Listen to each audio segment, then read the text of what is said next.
અને હવે જોઈએ સમાચાર બુલેટિનમાં સૌથી પહેલા જોઈએ બુલેટિનની હેડલાઇન્સ।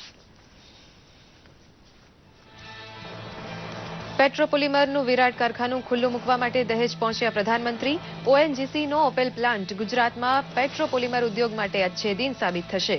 હાઈટેક કારખાનું જ્યાંથી સંચાલિત થાય છે તે કંટ્રોલ રૂમની મુલાકાત લેતા પ્રધાનમંત્રી।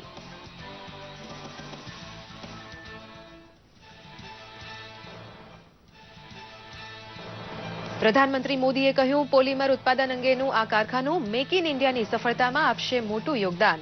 વિશ્વના પેટ્રો નકશા ઉપર ચમક્યું દહેજ।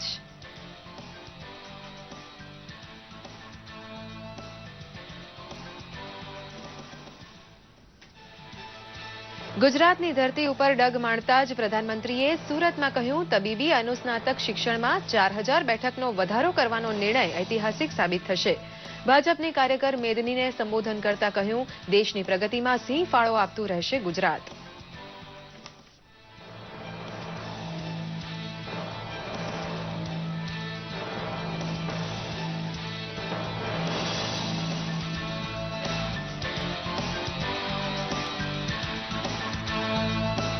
સુરત હવાઈ મથકે પ્રધાનમંત્રીનો કાફલો પહોંચતા રાજ્યપાલ અને મુખ્યમંત્રીએ ગુજરાત વતી કર્યું સ્વાગત।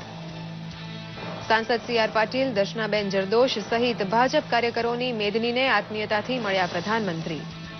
સોમનાથ મહાદેવની પૂજા અર્ચના સાથે શિવાલયને ધ્વજાજી અર્પણ કરે છે ભાજપ પ્રમુખ અમિત શાહ। શિવાલય સોનેથી મઢવા 100 કિલોનું સુવર્ણદાન આપનાર દાતાઓનું અમિતભાઈના હસ્તે કરાયું સન્માન। તો પ્રધાનમંત્રીના આગમનની પૂર્વ સંધ્યાએ નર્મદાષ્ટકના મંગળધ્વનિ સાથે લોકમાતા નર્મદા મૈયાને 3055 મીટર લાંબી ચુંદડી અર્પણ કરવામાં આવી। ભરૂચનું નામ ગિનિસ બુક ઓફ વર્લ્ડ રેકોર્ડમાં થયું અંકિત। રાષ્ટ્રીય મહિલા સરપંચ સંમેલન માટે ગુજરાતની અતિથિ બનેલી સરપંચ બહેનોએ શરૂ કર્યો ગામડાઓનો પ્રવાસ। પોતાના ગામડાની કાયાપલટ માટે ગુજરાતે દાખવેલી દૂરંદેશીમાંથી પ્રેરણા લેવા તૈયાર છે મહિલા સરપંચ।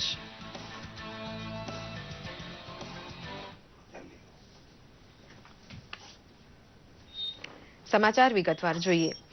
દહેજમાં ઓએનજીસી દ્વારા નિર્માણ પામેલા ખનીજ પેદાશ મૂલ્ય સંવર્ધન કારખાનાનું લોકાર્પણ કરવા માટે પ્રધાનમંત્રી નરેન્દ્ર મોદી પહોંચ્યા ત્યારે કેન્દ્રીય મંત્રી નીતિન ગડકરી, મનસુખભાઈ માંડવિયા, મુખ્યમંત્રી વિજય રૂપાણી સહિત ઉચ્ચ અધિકારીઓ દ્વારા તેમનું ઉષ્માભર્યું સ્વાગત કરવામાં આવ્યું હતું।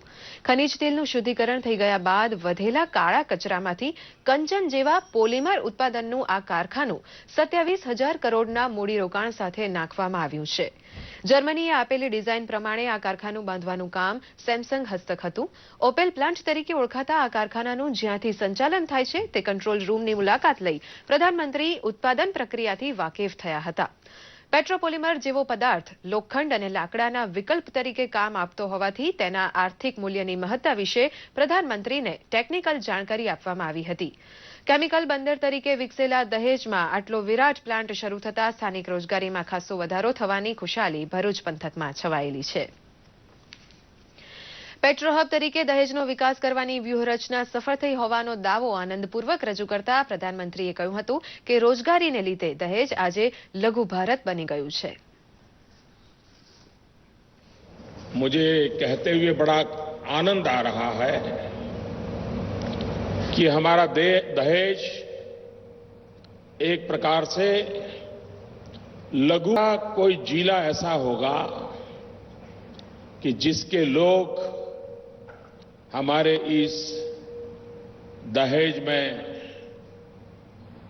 रोजी रोटी न कमाते हो और यहां रह करके दूर सुदूर गांवों में अपने परिवारों को की परवरिश न करते हो।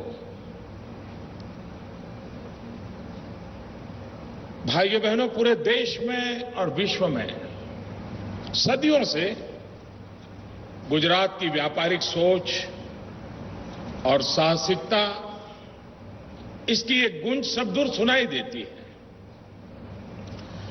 गुजरात की उस ऐतिहासिकता को उजागर करने में दहेज, भरूच इस क्षेत्र ने भी अपना योगदान दिया है, अपना कंट्रीब्यूशन दिया है।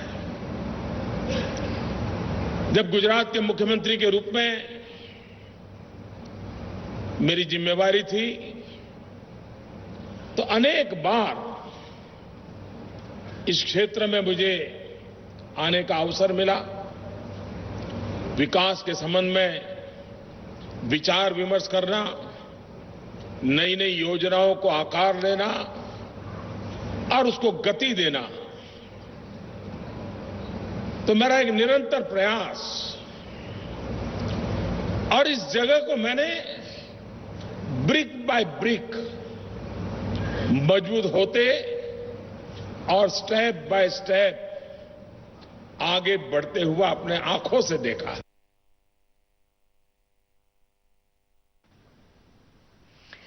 લોખંડ અને લાકડાના વિકલ્પ તરીકે પોલિમર જેવા પદાર્થનો ઉપયોગ વધવાની ભરપૂર ગુંજાઈશ ભારતમાં હોવાથી આ ઉદ્યોગની આવતીકાલ અતિ ઉજ્જવળ છે તેમ પણ તેમણે જણાવ્યું હતું।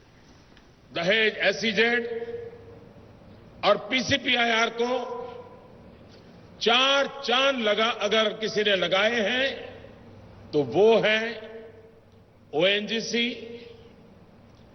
पेट्रो एडिशंस लिमिटेड यानी ओपेल,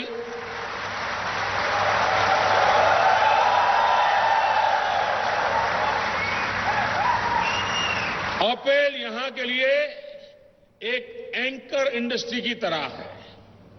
ये देश का सबसे बड़ा पेट्रोकेमिकल प्लांट है। इस एक प्लांट में, मैं पूरे क्षेत्र की बात नहीं कर रहा हूं, इस एक प्लांट में 30,000 करोड़ रुपयों का निवेश, मैं समझता हूं कि ये अपने आप में एक बहुत बड़ा इन्वेस्टमेंट है। और इतनी बड़ी अमाउंट लग चुकी है।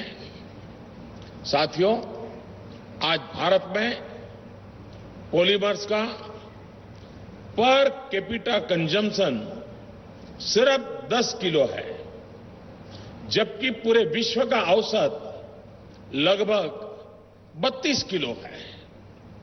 आज जब पूरे देश में मिडिल क्लास का दायरा बढ़ रहा है, लोगों की आय बढ़ रही है, शहरों का विकास हो रहा है, तो निश्चित तौर पर पॉलीमर्स के पर कैपिटा कंजम्पशन में भी बहुत बढ़ोतरी की संभावना रहने वाली है।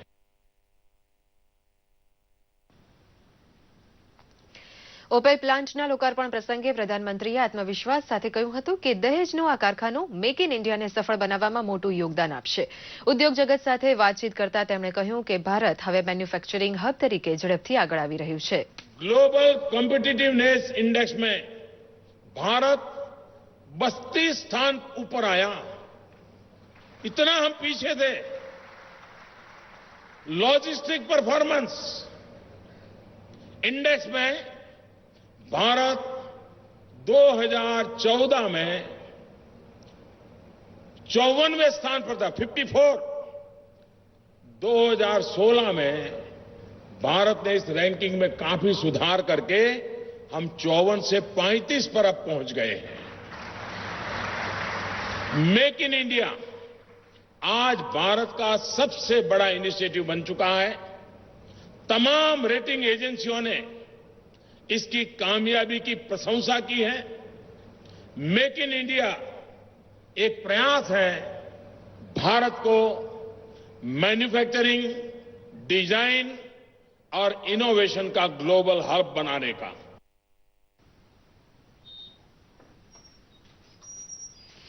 સુરત હવાઈ મથકે પ્રધાનમંત્રી મોદીનો કાફલો ઉતરતા તેમના 2 દિવસના ગુજરાત પ્રવાસનો પ્રારંભ થયો છે।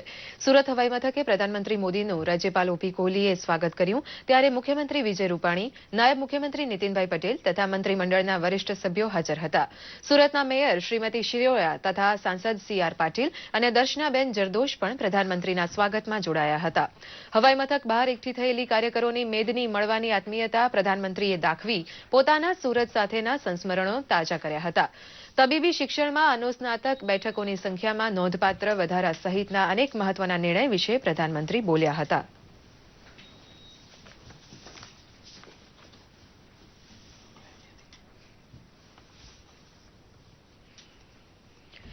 પોતાની ગુજરાત મુલાકાત દરમિયાન પ્રધાનમંત્રી નરેન્દ્ર મોદી બુધવારે સોમનાથ મંદિરની મુલાકાત પણ લેશે. સોમનાથ દાદાની ખાસ પૂજા અર્ચના ઉપરાંત તેઓ સોમનાથ ટ્રસ્ટની બેઠકમાં ભાગ લેશે તથા એક જાહેર સભાને પણ સંબોધશે. ઉત્તર પ્રદેશના વારાણસી સહિતના મતક્ષેત્રમાં અંતિમ તબક્કાનું નિર્ણાયક મતદાન ચાલુ હશે ત્યારે પ્રધાનમંત્રી નરેન્દ્ર મોદી પોતાના ગૃહ રાજ્ય ગુજરાતમાં સોમનાથ મંદિરની મુલાકાતે હશે. ઉત્તર પ્રદેશમાં ભાજપના સ્ટાર પ્રચારકના નાતે પ્રચાર રેલીઓ અને રોડ શોના અત્યંત ભરચક કાર્યક્રમ બાદ 5 રાજ્યોની વિધાનસભા ચૂંટણીઓના દૂરોગામી પરિણામ અગાઉ તેઓ પ્રથમ જ્યોતિર્લિંગ એવા સોમનાથ ભગવાન સમક્ષ શીશ નમાવશે. અને ગુજરાતમાં સોમનાથ એમને માટે એક મહત્વનું કેન્દ્ર એટલા માટે છે કે વૈચારિક આસ્થા સ્થાન કે જે એક પ્રકારે ગુજરાતી પ્રજાનું અને આમ કહો તો ભારતની પ્રજાનું વિનાશથી નિર્માણ સુધીની જે આપણી માનસિકતા છે એનું પ્રતીક છે. પરિણામ એ આવ્યું છે કે સૌરાષ્ટ્ર અને ગુજરાતમાં આખી દુનિયામાં, માત્ર દેશની આખી દુનિયાના ગુજરાતીઓ અને જે ઇતિહાસ પ્રેમીઓ છે, સંસ્કૃતિ પ્રેમીઓ છે, એ બધાને માટે સોમનાથ એક આકર્ષણ કેન્દ્ર બન્યું છે. પીએમ મોદી સોમનાથ ટ્રસ્ટના ટ્રસ્ટીની રૂએ તેની બેઠકમાં પણ ભાગ લેશે. સોમનાથ ટ્રસ્ટના અન્ય સભ્યોમાં ભાજપા રાષ્ટ્રીય અધ્યક્ષ અમિત શાહ, વરિષ્ઠ નેતા અને ગાંધીનગરના સાંસદ લાલકૃષ્ણ અડવાણી અને પૂર્વ મુખ્યમંત્રી કેશુભાઈ પટેલનો સમાવેશ થાય છે. સોમનાથના દરિયાની 1 કિલોમીટર નીચે પ્રવાસીઓ માટે દરિયાઈ જીવોનું જળ સંગ્રહાલય બનાવવા ગુજરાત સરકારના અતિ મહત્વના प्रस्ताव पर बैठक में चर्चा થઈ શકે છે. एक स्वागत सभा होगी जिसमें जिला के जो प्रबुद्ध नागरिक है, आदरणीय आगेवान है, उनका स्वागत करेंगे. स्वागत के बाद वो सीधा मंदिर के ऊपर जाएंगे. मंदिर परिसर में जाने के बाद अंदर पूजा करेंगे, दर्शनाभिषेक करेंगे, जिसमें लगभग आधा घंटा का समय वो मंदिर में व्यतीत करेंगे. उसके बाद ट्रस्ट की जो मीटिंग है वो 1 घंटे की मीटिंग अटेंड करने के बाद वापस 11 बजे यहाँ से प्रस्थान करेंगे. ગીર સોમનાથ પોલીસ દ્વારા ત્રિસ્તરીય સુરક્ષા રાખવામાં આવેલી છે. હેલીપેડ ખાતે બંદોબસ્ત રહેશે, સ્વાગતના સ્થળે બંદોબસ્ત રહેશે, સમગ્ર રોડ પર જડબેસલાક બંદોબસ્ત રહેશે. મંદિર પરિસર અને ટ્રસ્ટની જે પીએમ સાહેબ મુલાકાત લેવાના છે એ જગ્યાએ પણ બંદોબસ્ત રહેશે. મરીન પોલીસ તથા કોસ્ટગાર્ડ પણ એ દિવસે મરીન સેક્ટરમાં દરિયાઈ વિસ્તારમાં પેટ્રોલિંગ અને ચેકિંગ રાખશે. પ્રધાનમંત્રી તરીકે મોદીની સોમનાથની આ પ્રથમ મુલાકાત છે. વર્ષ 2014માં વડોદરા અને વારાણસી લોકસભા બેઠક લડવા અગાઉ 1 ફેબ્રુઆરી 2014ના નરેન્દ્ર મોદીએ ગુજરાતના મુખ્યમંત્રી તરીકે સોમનાથ મંદિરના સુવર્ણ શિખરનું ઉદ્ઘાટન કર્યું હતું. મંદિર ટ્રસ્ટના સૂત્રોના જણાવ્યા અનુસાર મોરારજી દેસાઈ બાદ મોદી સોમનાથની મુલાકાત લેનાર પ્રથમ પ્રધાનમંત્રી હશે. ઉલ્લેખનીય છે કે સોમનાથ મંદિરની વાર્ષિક આવક 38 થી 39 કરોડ છે. ગત વર્ષે મંદિરે જાહેર ક્ષેત્રની બેંકમાં કેન્દ્રની ગોલ્ડ મોનેટાઇઝેશન સ્કીમ હેઠળ 6 કિલો જેટલું સોનું જમા કરાવ્યું હતું. સોમનાથથી દૂરદર્શન સમાચાર માટે હેમલ ભટ્ટનો રિપોર્ટ.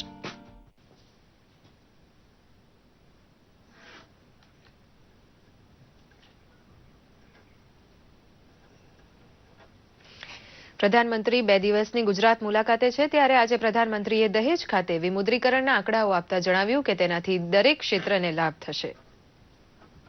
नवंबर में काले धन और भ्रष्टाचार के खिलाफ लिए गए फैसले के बाद न जाने ऐसे ऐसे झूठ फैलाए गए, ऐसी अफवाहें फैलाई गई, ऐसे भ्रम फैलाए गए, ऐसे आरोप लगाए गए कि अब सब तबाह हो जाएगा,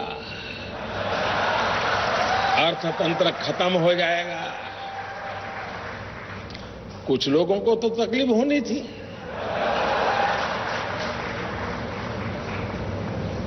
लेकिन पिछले क्वार्टर का जो रिपोर्ट आया है, पिछली तिमाही के जो आंकड़े हैं, उन्होंने साफ कर दिया है कि दिवाली के बाद हुई इस कार्रवाई का दुनिया के बड़े बड़े संगठनों और जानकारों ने समर्थन किया है. जीडीपी सोचने से सोचा गया था इतनी कम होगी, कुछ नहीं हुआ. देश तेजी से आगे बढ़ रहा है भैया.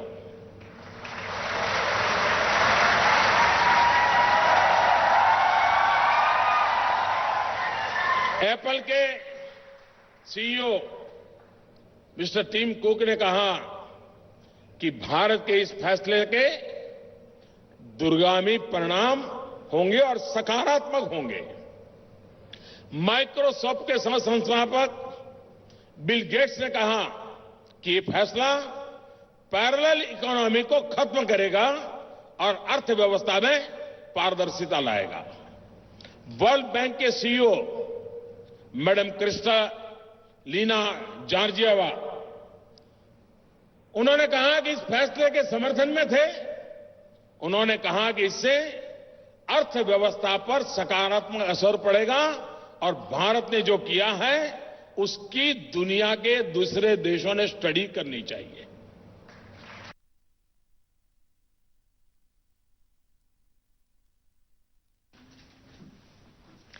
ભાજપ પ્રમુખ અમિતભાઈ શાહ પણ ગુજરાતના પ્રવાસે છે, ત્યારે પ્રભાસ પાટણમાં રાત્રિ રોકાણ બાદ ભાજપ પ્રમુખ અમિતભાઈ શાહ સોમનાથ મહાદેવની પૂજા અર્ચના માટે મંદિર પહોંચ્યા હતા અને આરતીનો લાભો લીધો હતો.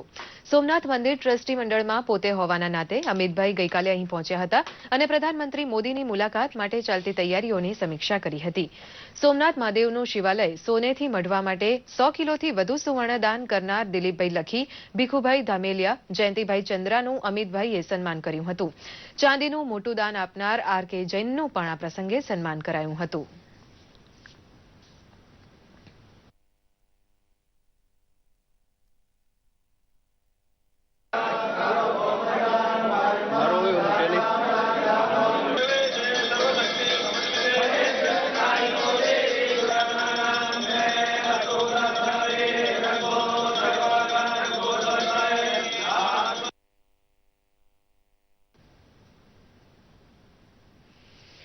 આવતીકાલે આંતરરાષ્ટ્રીય મહિલા દિવસે પ્રધાનમંત્રી નરેન્દ્ર મોદી ગાંધીનગર ખાતે સ્વચ્છ ભારત મિશન હેઠળ ઉત્કૃષ્ટ કામગીરી બદલ મહિલા સરપંચોને પારિતોષિક એનાયત કરશે. મહાત્મા મંદિર ખાતે યોજાનારા દબદબાપૂર્ણ કાર્યક્રમમાં પીએમ મોદી દેશભરમાંથી આવનાર 6000 જેટલી મહિલાઓને પ્રોત્સાહિત કરશે. આ નિમિત્તે સ્વચ્છતા અને સેનિટેશનમાં શ્રેષ્ઠ પદ્ધતિઓ અંગે પ્રદર્શનનું પણ આયોજન કરાયું છે. મહાત્મા ગાંધી સ્વચ્છ ભારત મિશન 2 ઓક્ટોબર 2014 શરૂ થયું. ત્યારથી અત્યાર સુધીમાં અડધી મજલ કાપી ચૂક્યું છે. આ કાર્યક્રમની સતત સમીક્ષામાં મોદી સરકારનું તારણ રહ્યું છે કે લોકોની ટેવ અને વર્તનમાં પરિવર્તન લાવવામાં ભારતની મહિલા સિંહ ફાળો આપી રહી છે. મહિલા સરપંચોની આ કામગીરીને બિરદાવવા અને પ્રોત્સાહિત કરવા કેન્દ્ર સરકારના મેગા ઇવેન્ટની ગુજરાત સરકાર યજમાની કરી રહી છે.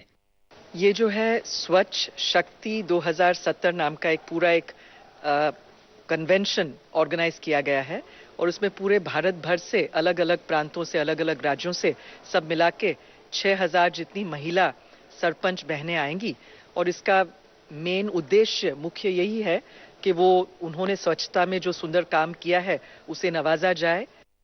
સમગ્ર દેશમાં કુલ 100 ઉપરાંત જિલ્લાઓ જાહેરમાં શૌચક્રિયા મુક્ત જાહેર થયા છે, જેમાંથી ગુજરાતમાં 21 જિલ્લાઓમાં આ સિદ્ધિ મેળવાઈ છે. એ પણ હકીકત છે કે શહેર, નગર કે ગામને ઓડીએફ જાહેર કરવા માત્ર પૂરતું નથી. જરૂર એ વાતની છે કે લોકોની ટેવ અને વર્તનમાં આવેલું પરિવર્તન ટકી રહે અને તે માટે સતત પ્રયત્નશીલ રહેવાય. આપણે આ વાત સ્વીકારવી પડશે અને મહિલાઓ આમાં અગત્યની ભૂમિકા ભજવી શકે તેમ છે. કે તારીખ 2/10/2014 ની અંદર જે દેશના વડાપ્રધાનનો મનનો વિશ્વાસ, મનનો વિચાર સમગ્ર દેશ સામે મૂક્યો અને દેશે એ વિચારને ઝીલી લીધો છે અને એ ઝીલી લીધો છે એનું પરિણામ આપણે બધા લોકો અત્યારે ગુજરાતમાં જોઈ રહ્યા છે કે 26 લાખ શૌચાલય બનાવવામાં 3 વર્ષની અંદર, છેલ્લા વર્ષની અંદર અમે 13 લાખ બનાવ્યા છે. એના પહેલાના વર્ષની અંદર અમે 9 લાખ બનાવ્યા છે.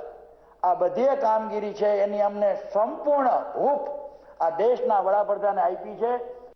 દેશભરમાંથી જે મહિલાઓ ગુજરાત આવી છે તેઓને સ્વચ્છ ભારત મિશનની શ્રેષ્ઠ કામગીરી કરનાર વિવિધ જિલ્લાઓની મુલાકાતે પણ લઈ જવાઈ રહી છે, જેથી તેઓને આ ક્ષેત્રે ગુજરાતમાં ઉઠાવાઈ રહેલા વિવિધ પગલાંની જાણકારી મળી શકે. लीलापुर गांव में बहुत अच्छा लगा और ओडीएफ का अच्छा है और आंगनबाड़ी और सब घर में शौचालय है और पानी बिजली सब अच्छा है. हमारे यहाँ के मुख्यमंत्री पहले मुख्यमंत्री आनंदीबेन पटेल ने दत्तक ले लिया गांव है लीलापुर गांव। यहाँ से बहुत डेवलपमेंट के बारे में हम देख रहे हैं। अच्छा स्कूल है, आंगनवाड़ी है, छोटे छोटे बच्चे हैं। इसके से ज्यादा मैं यहाँ के लोगों की एक फ्रेंडशिप और दूसरे गांव से दूसरे स्टेट से आने वालों को स्वागत बहुत अच्छे से दिए हैं लोगों ने। આ પ્રકારની પહેલ મધ્યાંતરે આવેલા સ્વચ્છ ભારત મિશનને ઓક્ટોબર 2019 સુધીમાં દેશના ખૂણે ખૂણે લઈ જવામાં ભારે મદદરૂપ થઈ શકશે. બ્યુરો રિપોર્ટ, દૂરદર્શન સમાચાર, અમદાવાદ. પ્રધાનમંત્રી નરેન્દ્ર મોદી આજે વિજ્ઞાન ભવનમાં યોગદા સત્સંગ મઠના 100 વર્ષ પૂરા થવાની ઉજવણીના અવસરે ઉપસ્થિત રહ્યા હતા. આ પ્રસંગે પ્રધાનમંત્રીએ તેમના વક્તવ્યમાં જણાવ્યું હતું કે કર્તા અને કર્મ એક થતા સિદ્ધિની અનુભૂતિ થાય છે અને વહેંચવાથી જ મળે છે સંતોષ. આ ઐતિહાસિક પ્રસંગે પ્રધાનમંત્રીએ એક વિશેષ સ્મારક ટપાલ ટિકિટ બહાર પાડી હતી. સોમવારે તેમના ટ્વીટમાં પ્રધાનમંત્રી નરેન્દ્ર મોદીએ ઉત્સુકતા વ્યક્ત કરતા લોકોને નરેન્દ્ર મોદી મોબાઈલ એપ પર યોગનું મહત્વ બતાવવાનું જણાવ્યું હતું. યોગથી તમારું જીવન કેવી રીતે બદલાયું અને તમારી દ્રષ્ટિએ યોગનું મહત્વ શું છે તે અંગે લોકોના અભિપ્રાય પ્રધાનમંત્રીએ મોબાઈલ એપ પર આવકાર્યા છે. ઉપરાષ્ટ્રપતિ હામિદ અંસારી 21 દેશોના સંગઠન IORAના સંમેલનમાં ભાગ લેવા માટે ઇન્ડોનેશિયાની રાજધાની જકાર્તા પહોંચી ગયા છે. આ સંમેલનનો આજથી પ્રારંભ થશે. ઉપરાષ્ટ્રપતિએ જણાવ્યું છે કે આ શિખર સંમેલનમાં દરિયાઈ સહયોગ પર ચર્ચા થશે. તેમણે સંમેલનમાં પારંપરિક અને બિનપારંપરિક જોખમોનો સામનો કરવા તેમજ સંયુક્ત રણનીતિ ઘડવા સભ્ય દેશોના વિચારોમાં સહયોગ આપવા પર ભાર મૂક્યો હતો. બેંકો દ્વારા ગ્રાહકો પાસેથી મરજી મુજબના ચાર્જ વસૂલ કરવા બાબતે સરકારે બેંકોને જણાવ્યું છે કે કેશ ટ્રાન્ઝેક્શન ચાર્જ, એટીએમનો ઉપયોગ અને ન્યૂનતમ બેલેન્સ પર લેવાતા ચાર્જ ઉપર ફરીથી વિચાર કરે. એસબીઆઈના બચત ખાતામાં ન્યૂનતમ બેલેન્સ નહીં રાખવા માટે દંડ લેવાના નિર્ણય પર સરકારે પુનર્વિચાર કરવાની સૂચના આપી છે. ઉલ્લેખનીય છે કે એચડીએફસી બેંકે 1 માર્ચથી ફ્રી કેશ ટ્રાન્ઝેક્શનની લિમિટ 5 થી ઘટાડીને 4 કરી હતી. તેમજ આઈસીઆઈસીઆઈ અને એક્સિસ બેંક પહેલેથી જ 4 ટ્રાન્ઝેક્શન બાદ ચાર્જ વસૂલતી હતી. જ્યારે એસબીઆઈએ 1 એપ્રિલથી ફ્રી કેશ ડિપોઝિટ ટ્રાન્ઝેક્શનની લિમિટ 3 કરવાનો નિર્ણય કર્યો હતો. દેશના લોકપ્રિય પ્રધાનમંત્રી નરેન્દ્ર મોદીના આગમન પહેલા નર્મદા મૈયાને 3055 મીટર લાંબી ચૂંદડી અર્પણ કરાતા ભરૂચનું નામ ગિનિસ બુક ઓફ વર્લ્ડ રેકોર્ડ્સમાં અંકિત થયું છે.